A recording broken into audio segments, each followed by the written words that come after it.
Hi friends, Rebecca here, the Dragon Librarian from Farmington Community Library, and Brill and I are here today to talk to you about some really great books that we think you might like.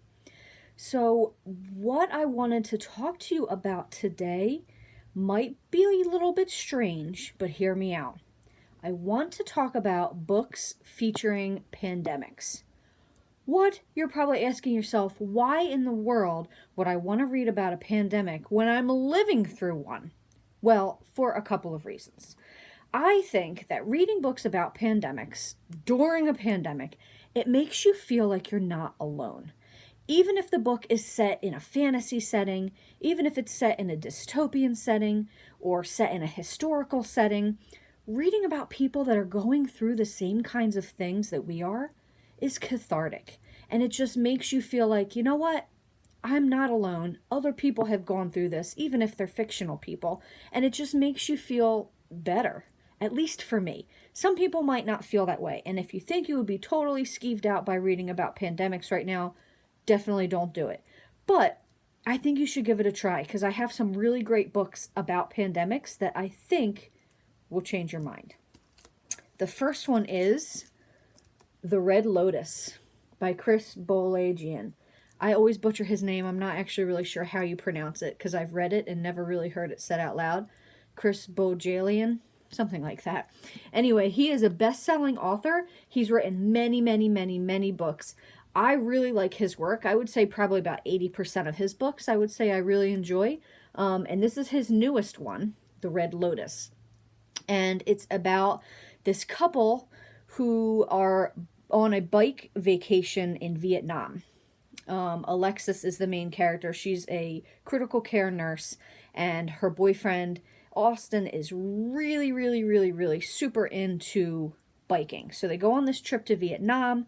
He goes missing, and she spends the next couple of days just in this near panic trying to figure out what happened to him, what is going on, why did he disappear, was it an accident, did something really bad happen to him?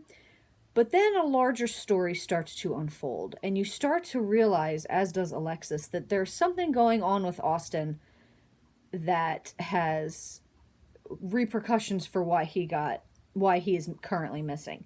He was involved in something that is not so great. And I can't really give too much more away because it will give the ending away and give the rest of the story away, but it does have to do with a virus. And you know, this book is a thriller like most of his works, and it's fast-paced, and it's really exciting, and it also asks the question, how well do we really know the people that we care about? What kind of secrets do they have that we may not know or never discover? But this book is amazing. Like I said, it is fantastic, and that is The Red Lotus. Next is a book called The End of October by Lawrence Wright. The End of October. This is another fast-paced thriller, and it's probably the closest equivalent to what we're actually going through right now with the coronavirus, I would say. It's about this epidemiologist who is studying this brand new disease in Indonesia in this camp. And while he's there, the virus starts to spread, and it's cutting through the United States. It's moving like wildfire, much like the coronavirus has been. And it's just this thriller with this epidemiologist rushing from Indonesia to Saudi Arabia back to the United States, trying to find a cure for this disease. And it's a political thriller, it's a scientific thriller, and it's really exciting. The End of October is what it's called, and it's just a really great book. If you're looking for a thriller and you want to read one that has to do with pandemics, this is probably a great pick for you. The End of October. Now, lastly, my favorite one of the bunch is The Pull of the Stars. That's by Emma Donoghue. The Pull of the Stars. Now, this actually is a historical book, historical fiction, and it takes place in 1918 and has to do with this young nurse who is in Dublin, Ireland, dealing with the Spanish flu. And I really, really liked this book for many reasons. First of all, because I didn't know too much about Spanish influenza before I started this, and I learned a whole lot, which was pretty cool. Um, and also because it was really fascinating to read about this young woman and just how tired she was of dealing with people dying, and how she just wanted things to get better, and how she just kept pushing through. And it was comforting to me to read this book, because it made me realize, you know what? These people got through this.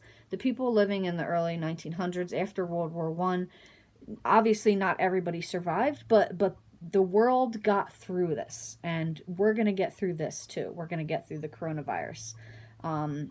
So this book was especially comforting, I found, to read about somebody, over 100 years ago, dealing with a lot of the same issues that we're dealing with today. And it's beautifully written, wonderfully evocative, and that is The Pull of the Stars by Emma Donoghue. Well, those are the ones I have for you right now, and I hope they sound interesting and cool. Like I said, give these pandemic thrillers a shot.